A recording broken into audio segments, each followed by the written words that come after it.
Welcome to the Joe Berry podcast series. These podcasts, presented by former winners of the Joe Berry Award and award sponsors, are designed to provide insight into the retail market during and after the COVID-19 pandemic. Our presenters today are Jennifer Kenworthy and Danielle Wilson, discussing managing career paths under COVID. Jennifer is Senior Manager FMCG for 6 Degrees Executive, who are sponsors of the Joe Berry Award. 6 Degrees provide professional development modules for our award finalists. Danielle has retail experience as a former talent leader for Woolworths, running the Paul Simon Award, and she continues to contribute to the running of the Joe Berry Award. Danielle is a safety performance and analysis manager. The podcast will provide you with a preview of your 2021 award topics. Final topics will be posted on opening day, November 1st, 2020, on Facebook and the joeberryaward.com.au website. 2021 will be the 35th presentation of this unique and prestigious award, which will for the first time be promoted globally.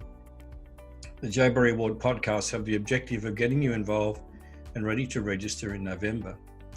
The Joe Berry Award provides a unique level of exposure for you and your career aspirations. Please enjoy the podcasts. Employment and careers are in some way victims of coronavirus. The concept of working from home was, until this year, something that suited only the technocrat and the self-employed. Now, of course, it is the domain of almost every worker, regardless of status and role importance. New thinking is needed for the new world. Jennifer, when we talk about employment and career, what are the main employer strategies that are front of mind and predicted to be common practice? Main strategies that are front of mind, now under new COVID is basically how do we return to the world now post-COVID is probably, the thing that is really front of mind. So, there's no doubt that, things have changed, and changed, ongoing. And I think it will really be about now, how do we return to the workplace in managing this newfound flexibility, if you like. What does that look like?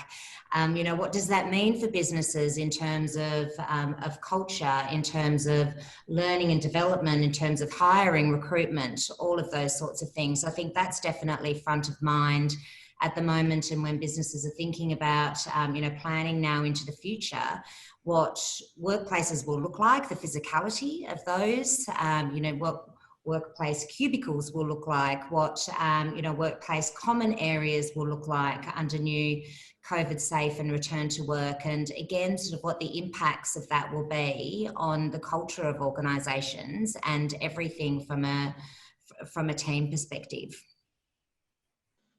I think it's interesting what you said there, Jen, in that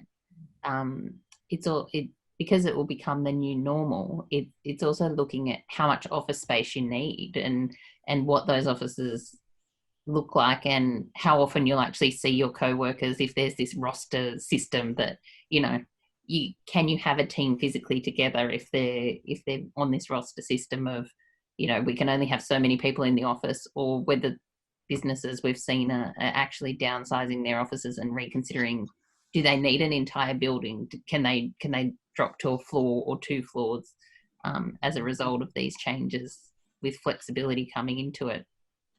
Do you see that as being also a leader to major changes in the roles of people within the organisation? So I think, absolutely. And when I think about this question, I automatically think of customer management and customer facing roles and how much these will change. If you think about account managers for Coles and Woolworths and the amount of frequent flyer points that they rack up flying, back and forth from customers and the time that is spent doing that, this will change enormously, because I think now we understand that we can operate effectively without the need to always be face to face. And, the great thing about this is now this will open up talent pools as well, where, some of these roles, especially in referring to sales again, that maybe it's been a deterrent for some because of the level of travel that's required, that will now open up the talent pools further to to additional people who need a little bit more of that flexibility. And I think, also a lot of businesses throughout this time, due to, trying to, make their business more efficient and look at cost control, have reduced hours as well, and have probably realised that their, that the efficiency of the productivity has still remained the same in a lot of cases. So how can they then utilise this as well? And does that mean that there is the opportunity for more job sharing? Is there the opportunity for people to work more across functions, across different teams, across different projects, because we are becoming a little bit more efficient with our time? So conventional ways of working will be majorly altered. I think we've got no doubt about that. Well, taking that as a lead, what has the pandemic done to management theory and practice when it comes to human resource and secure outputs of the work and the roles that people are playing? Danielle? In terms of how the pandemic has changed management practices, this has been a huge learning for managers, I would say, across any industry, because managing remotely is very different to managing in the workplace and having the access to your team directly, or the team having direct access to you. So businesses have really had to focus on providing the appropriate tools to their managers to be able to manage remotely. So to be able to recruit remotely, manage the onboarding process, manage the training process, manage performance management, which is particularly difficult in a remote environment as well. And it's essential that managers have the capability and understand the techniques that are required to build social capital and effective relationships with their team, and are able to operate as effectively remotely as they would be in an office environment. I think it's also important that a lot of managers are probably also dealing with the pandemic itself and the mental health issues that they may have caused, and looking after their people through this period while they're also experiencing themselves. It's been an unusual time in that, no one would have experienced this kind of situation before, and they're having to lead their own people through that. It's been a learning curve all around, I think, for all of them to do that. And obviously people do that better than others. Will it just morph into new practices? Will it just morph into new practices, or will there be a lag in the middle where people sort of swim around a little bit waiting to find out what the new leadership or the new management theories will be? I think it will just continue. We're all finding our way in this. It's not something that I think will be a definitive change as it is. It's not all of a sudden going to switch back to what it was, or we're not going to find out tomorrow that this is how we operate. It's finding your way through that as we all come out of this change, and I'm not sure there'll be a lag. I think it will just evolve as we go, and people will continue to use the tools that they're learning that work for them, and develop new ones for the ones that perhaps weren't working as well through the period. I agree with you there, Danielle, and I would say, one of the things that we've really focused on in our business as well, and I know, speaking to a number of other leaders have done the same, is, really lead by example in how you manage the challenges of this market and this pandemic yourself. So something that I heard that really resonated with me was fit your own oxygen mask first. Make sure you're well equipped, you're well rested, you're, taking time out when you need to, looking at self-care, whatever that may be that you need to do to be at your best. But, as a leader, make sure that you are practicing that as much as you are promoting that. If you had to take or make one pinpoint decision, what will change in employment the most as the workplace is reinvented? Yeah. Jen?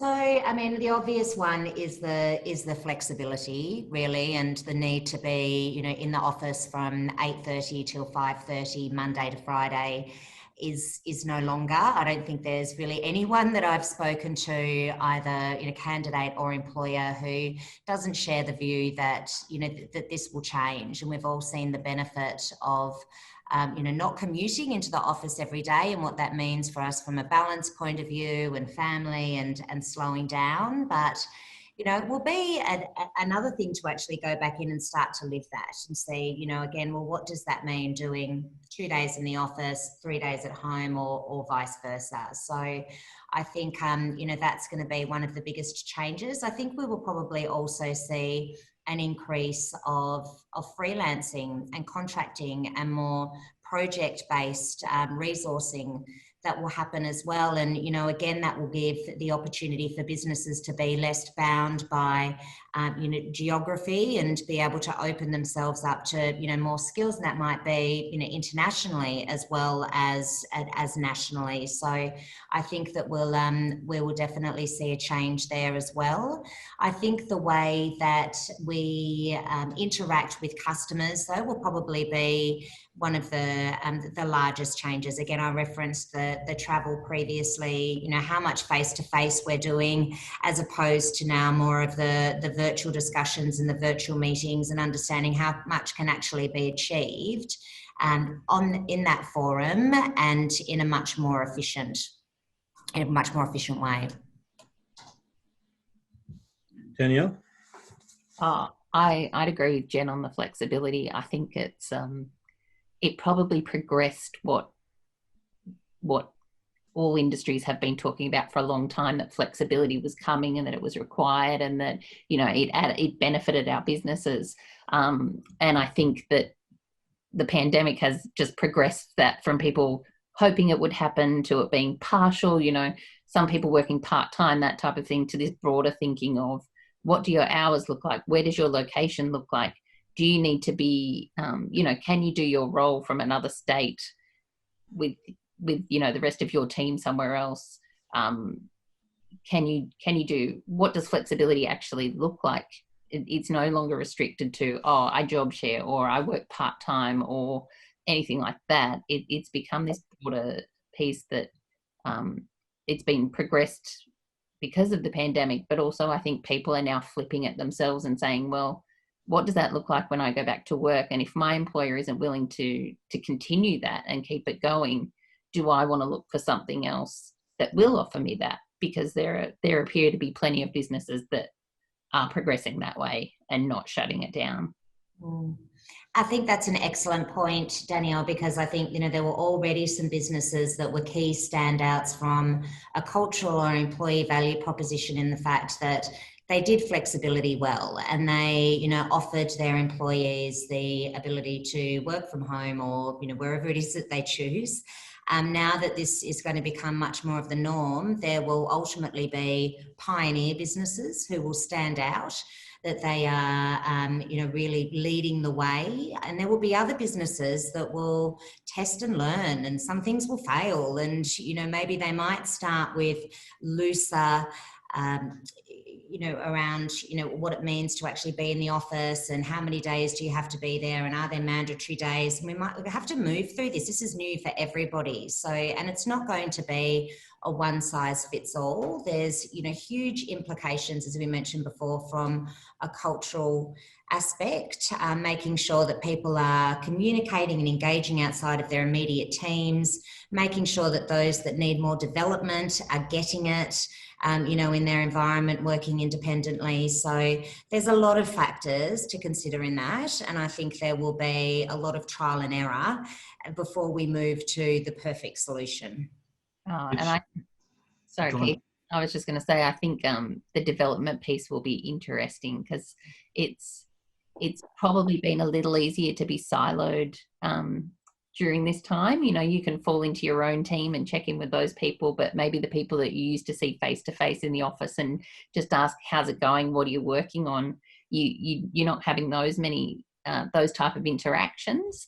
And I think it's probably interesting to see maybe for newer people or younger people coming up, that whether they're missing that in terms of just interacting with other teams, other leaders, getting different perspectives on things that they may have got, and whether they're willing or feel comfortable to reach out to those people virtually if you're not seeing them on a regular basis. It's a pretty good lead in then, because both of you have that HR element in what you do, and to look at what questions employers will be asking of new employees now. It's a different, quite a different setup in terms of looking at fitting people into the process, given that they also are not going to have a lot of that face-to-face and connectivity with other team members. So what will the questions that we will be asking of new employees, what will they be? I think it will shift further to the behaviours and the softer competencies of the individual, rather than track history and prior business experience, to suit the style of that organisation and how they're operating. So it will be imperative that people can show great learning agility, the ability to have transferable skills, work across, a range of, perhaps different areas within the business, or, be agile to, move as the market continues to move. So I think, that's the learning agility will be key. And then also the self-discipline and the self-motivation to be able to operate in a more autonomous world will also be important, I would say. I'd agree with you, Jen. And then I'd also think that some of those questions that you ask about how the person wants to be supported and how they like to work and learn become quite interesting, because you're coming into a new role and you might be learning something, and you're probably doing that to a degree remotely. So how is it that you can manage that? And I think we also need to remember that as much as flexibility comes into it, there are people here that desperately want to get back into the office. They desperately want to see people and interact with them, and maybe they just like sitting at their desk instead to get some work done, instead of having kids in the background and distractions. That how we support people knowing that will be different for them, and coming into an office and being really honest with them about what the situation is in your office and how that dynamic works and the culture works, so that people can make it, as well as the employer can make a decision, the people coming in for the interview can make a decision and say, you know what, that sounds right for me, or it doesn't sound right for me. This, great opportunity, but it's not the right fit for me anymore. Yeah, it's really interesting, isn't it? Mm-hmm. Looking at then from the career path from the individual, and there are plenty of people out there who have had their documented career path of where they want to go and where they want to be. And sometimes now that's not achievable. So what do we advise people to do now to keep that career path in motion?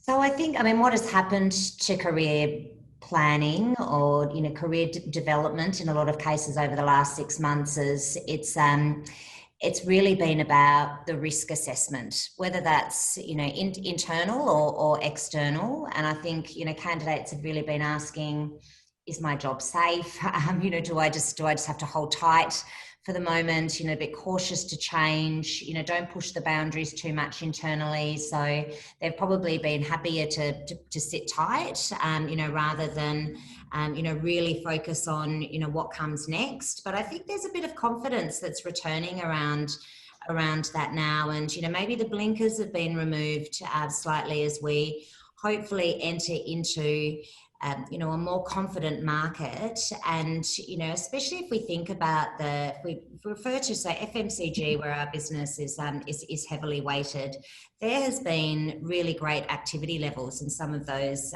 in some of the sectors that we support. So manufacturing, supply chain, logistics, sales, and some of the commercial roles. We've still been as busy as we have been outside of pandemic in some of those areas. So that's been an education to the talent market that it is still safe to make a change, but there has had to be a lot of hand-holding and confidence building within that, because the risk assessment remains, and candidates are risk adverse. Of course, it's the economical factors that really contribute to that as well. But we're also seeing now that businesses are starting to shift their view now back to normal sort of BAU progression planning and talent pooling within their own organisations again, as we start to hopefully move towards again some sort of normality. So, but there's factoring future risk. There's business stability. There's, what's the industry and the sector, and, how sustainable is change longer term is probably the key factors there.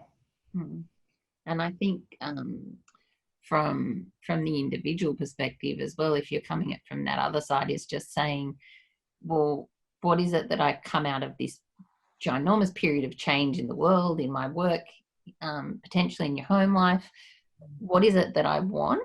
What is it that I actually want to pursue? What is it that I value, and that I want to take forward out of it? And then just talk to people. So talk to your colleagues, your peers, your network, and say, what could my career look like now if I'm not going on the straight and narrow, and I'm going to take a bit of a zigzag and climb some ladders and maybe take a few steps back to learn something. What opportunities are out there to say, how could it look different? It doesn't have to be, I thought I was going in one direction and it was going to be a straight line to this, but potentially that straight line doesn't exist anymore, but maybe the zigzag's more interesting anyway. Most people that you find out reach the top took a zigzag. Yeah, in fact, some of the discussions we've had online so far, or on podcasts so far, have highlighted that a lot of people are looking at a general management proposition rather than a single line role, and I, for one, highly agree with that. So, what do you do to accelerate your career? Joe Berry Award. Seriously, it is things that you want to look at. I think awards generally are a great idea. They look good on your CV. But it's things that you can look at that also develop you. So it's not just a certificate. It's not just an award that sits on your shelf. It's something that you can go through and talk to people about what you need to put together to actually win, to build your skills and your knowledge while you do that. It's something that you can look at it. Just even in terms of entering something like this, is that you build those skills just by talking to people. You build a network.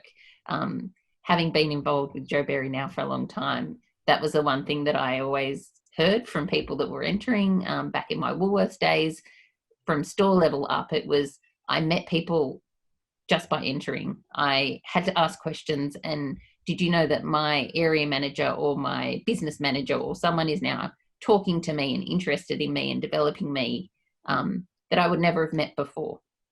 It's something that you can do, whether you're doing an award or not, is obviously reaching out to your network and trying to just build a network if you're starting from the bottom.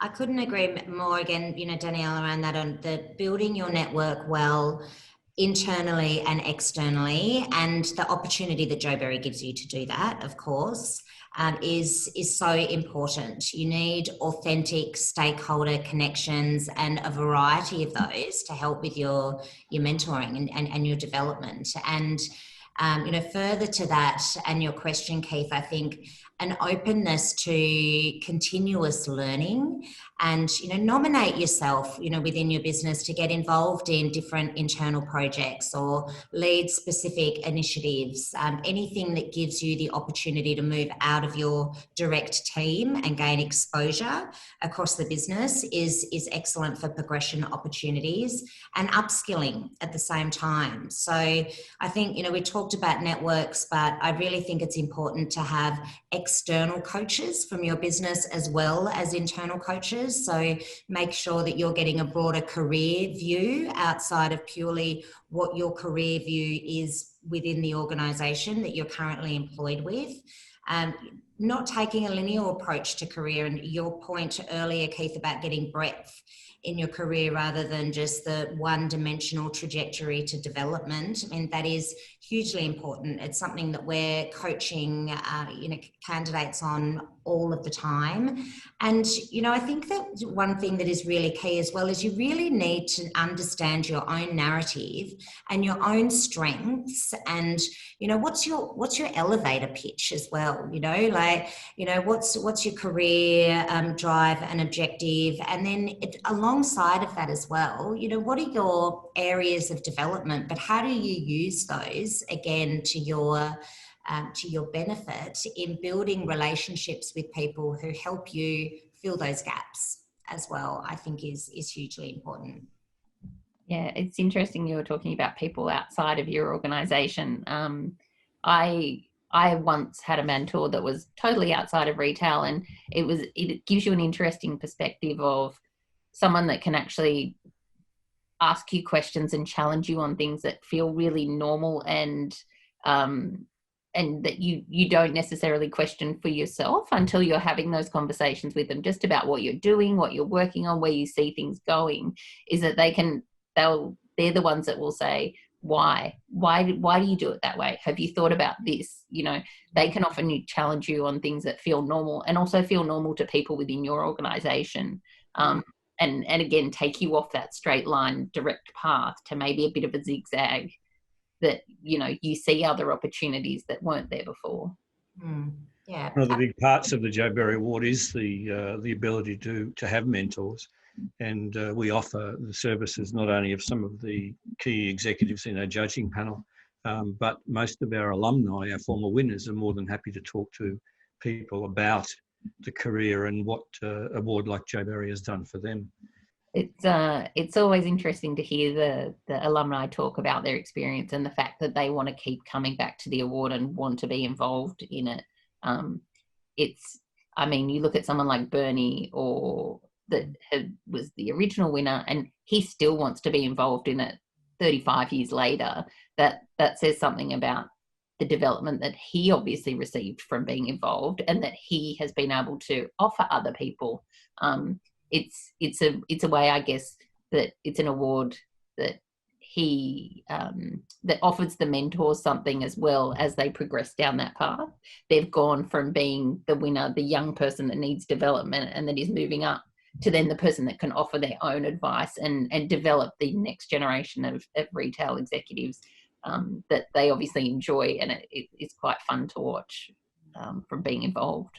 And it's not to be underestimated, I guess, what the mentor gets from that relationship as well, right? There is development in that for those individuals, but there's also, people are very passionate about, sharing their experiences or, guiding upcoming talent. And, we've obviously played a role in broadening the knowledge of Joe Berry across our client base. And we've had nothing but a super positive response to, how, it does provide mentorship. And I guess those connections, those alumni connections that are, so beneficial to development moving forward, and the enjoyment that people get out of, being those people that are helping frame what the future leaders look like.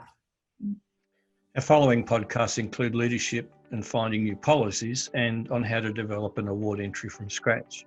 Joe Berry 2021 opens on November 1st, but you can pre-register from the beginning of October through our website, joeberryaward.com.au. Jennifer and Danielle, thank you very, very much for your input today. The comments that you've made about where employment is going, where the workplace is going are very, very interesting. And I'm sure they will lead some of our interested people into writing good essays on that very, very same thing. Thank you very much. Thanks. Thank you, Keith.